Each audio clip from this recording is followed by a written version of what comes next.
video, Lordal aka Mega Blitz. In today's video, we're going to be looking at a deck that kind of fell off the face of the earth a little bit, and everyone may have forgotten about it, but I'm here to put those rumors to rest and put this deck back on the map. But before we jump into that deck list, don't forget to leave a like, smash the subscribe button, especially if you're enjoying the content I've been making so far here on the channel. Now let's jump right in to that deck list. Alrighty, here we are at that deck list, Turbo Moon. Now, starting off with the star of our show, the card that everyone knows what it does, Roaring Moon EX, being able to instant KO anything, dealing 200 damage to itself, however, with that Frenzy Gouging attack, and then of course Calamity Storm 100 plus, discard save and play, you do 120 more damage, so a really fast and aggressive single prize attacker here. And then of course, a card that's making its way back in to the Roaring Moon decks. It was played in there once before, but it's making its way back, is Darkrai Vstar with its ability Star Abyss. During your turn, you may put up to 2 items from your discard pile into your hand, which is really helpful. Being able to recycle some of these items we have in the deck here being Dark Patch, Canceling Cologne, Prime Catcher even, Switch Cart, and things like that. Essentially, you could play Prime Catcher at least twice in a game, Dark Patch at least 6 times, which is really, really helpful. And of course, we have Iron Bundle in here for just the Hyper Blower ability, be able to kind of have a gust effect, and Refrigerated Stream is something we can attack with in this deck because we are playing 3 copies of Water Energy and Energy Switch, so we are able to attack with this Iron Bundle. However, it's mostly used for the Hyper Blower ability. But we are also able to attack with that Radiant Greninja. And this is something that Roaring Moon kind of did before, where it would open up for these plays to attack with Radiant Greninja if it needed to. But we're kind of going back to that. It went away from it for a while, but now we're back to that option here. And then, of course, we have 1 copy of the Baby Roaring Moon with that Vengeance Flexing for 2 Dark Energy 70 plus. This attack does 10 more damage for each ancient card in your discard pile. This Roaring Moon will never scale as well as it does an ancient box in this deck, but it is a great single prize attacker, especially against certain matchups. Speaking of great single prize attackers, we're also able to attack with Flutter Mane. Being an ancient Pokemon, we can put energy onto it with Professor Sada's Vitality, which we do play 4 copies of course. And we can also just attach for turn, Energy Switch. So having a great disruption card in here with that Midnight Fluttering, as long as Pokemon's on the active spot, your opponent's active Pokemon have no abilities. And then Hex Hurl for 3 energy, 9 damage. You put 2 damage counters on your opponent's bench Pokemon in any way you like. So have a lot of different lines of play that we can make here. And having the Mew EX as well for that genome hacking.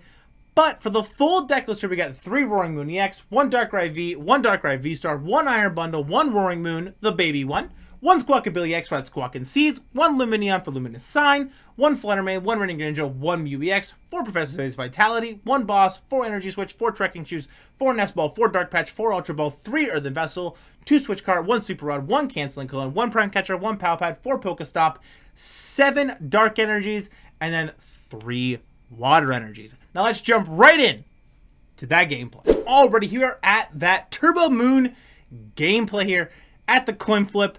Was Tails, and I don't think we picked Tails, but it all works out.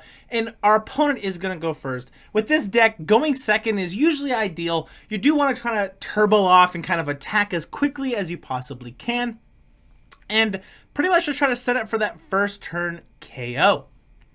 But we're going to start off with Iron Bundle here in the active, which isn't super great, but we do have 2 Ultra Balls, Dark Patch, 2 Nest Ball, and a Water Energy, so not too bad of an opening hand. Our opponent here have a Dreepy and a Pidgey, so potentially could be playing against maybe like the Charizard, Dragapult, Pidgeot deck that was going around, or even just straight Dragapult, Pidgeot. We will have to see. We do see that Bidoof and another Dreepy hit the bench there. So maybe just the Charizard, Pidgeot, Barrel package with Dragapult, which is also a pretty solid deck. We do draw for turn here and get that Radiant Greninja. So we are going to be able to bench that Radiant Greninja here. Nest Ball, going to be able to do a quick little prize check of the Pokemon, just see what we got. We are going to Nest Ball for the Roaring Moon here. We're going to have another Nest Ball, and we're kind of in a position where we can grab the Darkrai or the Mew or anything really, but I do want to grab that Darkrai to try to set up for future turns with that Star Abyss. So conceal cards, discard 2, or discard energy, draw 2, Earthen Vessel, pitch, get 2 energies, Dark Patch the energy, Ultra Ball, pitch Ultra Ball, and Dark Energy here. And I'm going to grab myself the Lumineon V here. We did prize our Squawkabilly EX, unfortunately, but I'm going to be able to Luminous Sign here. Use that Luminous Sign, Professor Sada's Vitality. We're going to be able to also attach for turns. So we're going to Sada's Vitality, put the Dark to the Roaring Moon, draw 3 here. We're going to be able to also attach to the Roaring Moon EX for turn. But I'm going to Ultra Ball away at Dark Energy and the Water Energy and the Pal Pad here.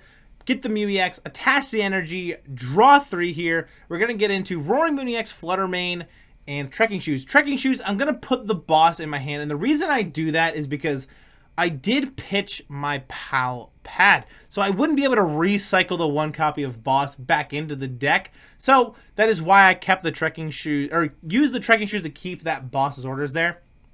Because worst case scenario, I can just get the Iron Bundle KO'd, or just be able to attach Retreat, or anything like that. But the most important thing is I don't want to get rid of that boss's orders, because maybe chasing down that Pidgeot is something I might have to do in this matchup, and I would like to keep that line available if need be. So we're pretty set up here. Unfortunately, we couldn't get that Squawkabilly, but you can still do quite a bit without that Squawkabilly for that quick setup. And we went through just about half the deck here, and we are ready to go. But our opponent here going to be able to evolve into that Pidgeot EX, Quick Search, evolve into the Barrel, going to have Industrious Incisors, attach to the Defiance Band, just try to thin their hand a little bit. Earthen Vessel, pitch the Iono, get 2 energies here, be able to attach one of the energies to their Pokemon, so attach the Fire Energy to that Drippy here, trying to find themselves into that Rare Candy Dragapult here. Nest Ball, going to be able to find them that Rotom V here. So in a position where we're kind of getting less comfortable, they're also going to have that Forest Seal Stone, unfortunately. So they're going to use that Forest Seal Stone right now to search their deck for any card they want. So let's just hope that they don't have Rare Candy into Dragapult, but they do.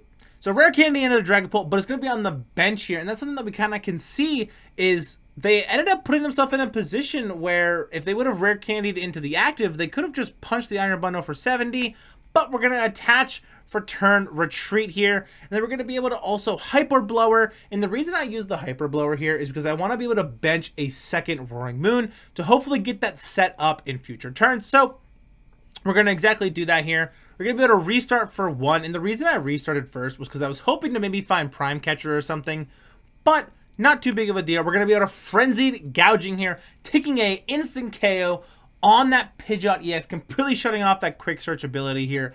So going to take 2 prize cards off of that. We're going to get Pokestop and Dark Patch. So a pretty good 2 cards here to get, especially if they end up taking a KO on that active Roaring Moon EX. I am going to have Dark Patch. I'm going to have Energy Switch. We're going to have Pokestop so we can start rolling through Pokestop, try to find more Dark Patches and stuff, which can be really helpful as well. They're going to bench a Cleffa, get another Dreepy down here. Going to have that Industrious Incisors to fill their hand back up to 5.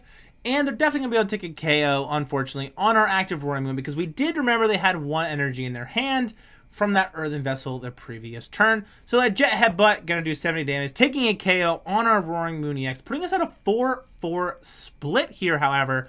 But as long as we can get ourselves in a position where we can just Frenzy Gouging a 2-prizer, and then that can get KO'd, or just Frenzy Gouging a second time on another 2-prizer, we can do pretty well. So we're going to Dark Patch here, putting an energy to that Roaring Moon EX.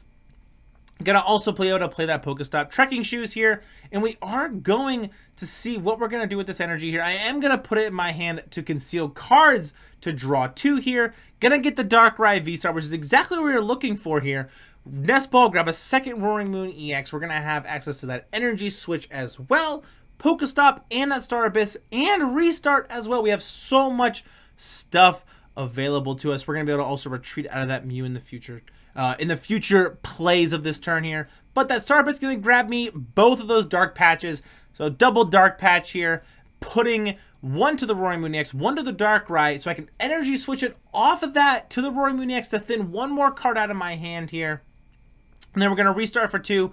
Pokestop, getting a Dark Patch and a Trekking Shoes. Play the Trekking Shoes, get rid of the Nest Ball, draw another card, get an energy switch here, Dark Patch, put the Dark Energy to the other Roaring Moon EX here.